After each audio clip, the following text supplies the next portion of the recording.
All right, Rosie O'Donnell talking to the media and the microphone to resist Donald Trump.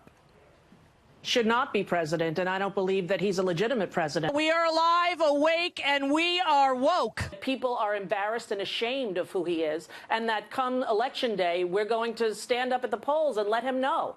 Can you feel a brand new day? Can you feel a brand new day?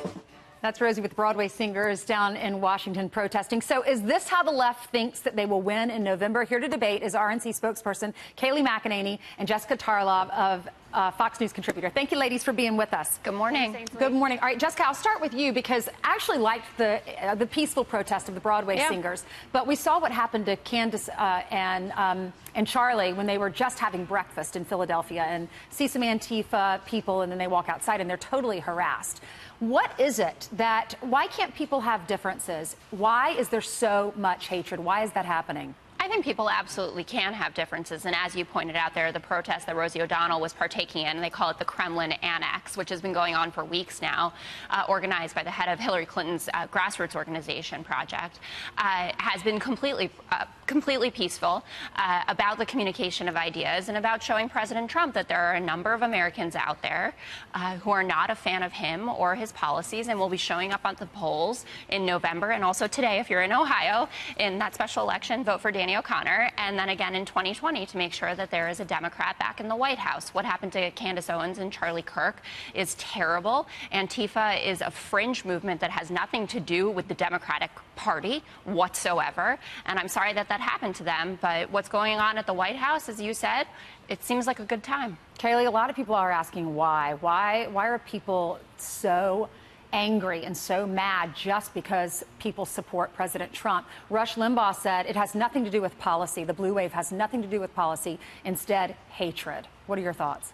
That's exactly right. I mean, we saw this going back to 2016 when President Trump just wanted to have a simple rally in Chicago, and that had to be shut down because of violence that stopped that from happening. And we've seen it go forward to today with Maxine Waters calling for violent protests against Republicans and Trump allies, and Sarah Sanders not being able to eat at a restaurant, and Charlie Kirk. And the examples are innumerable.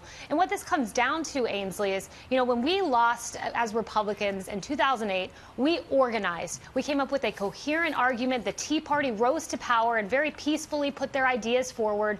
When Democrats lost, there were calls to violence. There were calls to delegitimize the president. Instead of accepting the election results, they say unhinged things like what Rosie O'Donnell has said. But, you know, it's not going to win. Not going to win in November. Jessica, Rosie O'Donnell said that the mainstream media gave Trump the presidency because they were too slow in coming around to call him a liar. And she said the media treated Hillary Clinton and President Trump equally when they were running against each other. You agree with that? I agree with bits and pieces of that. We do know that the Russians targeted 21 states here. There are a lot of people beyond Rosie O'Donnell that do feel like they played a significant role in the election outcome. That's not just some fringe attitude there.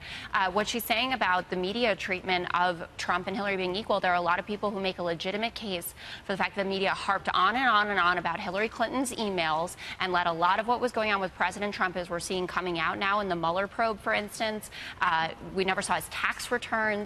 That was glossed over as we sat there with a camera anxiously awaiting him to take the stage. Hours and hours and hours of media coverage just waiting for him to come out and talk to people. Hillary Clinton certainly did not get that kind of treatment. I believe that he is a legitimate president. I also believe that if you look at his favorability ratings right now, the new Gallup poll, 58% approval with white people without a college degree, but only 29% approval with the rest of America. And that's what Rosie O'Donnell is talking about. This is not a president that is popular. This is not a man that represents all of us, and we've got to show up at the polls and take that back. And she's talking about voting. That's a get out the vote message. All right. Well, I know you've said that Rosie is not the spokesperson for your party, but there are a lot of people that are already elected officials that have the same messages. You have Alexandria Ocasio-Cortez, you have Elizabeth Warren. They're saying a lot of the same things. They're definitely saying get out to vote there. I don't know anyone else who's saying that he's illegitimate. Let me get Kayleigh in. Yeah, there's a lot of people. You know, Rosie O'Donnell screaming in front of the White House about the election being rigged. It's not true. Even President Obama said not a single vote was changed. President Trump won in an electoral landslide.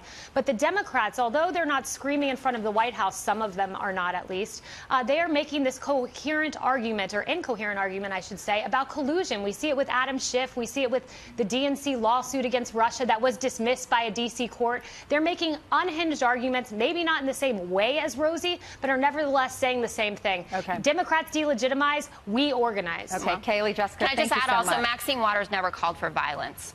She Yes, explicitly did not use the word violent. No, Let us know what people you think. interpreted that. And Let she us has know been what you clear. think. Let me hear from the people. Write us in response to that. Did she call for violence? Friends at foxnews.com. Thanks, ladies, for being with us. Thank you, Ainsley. You're welcome.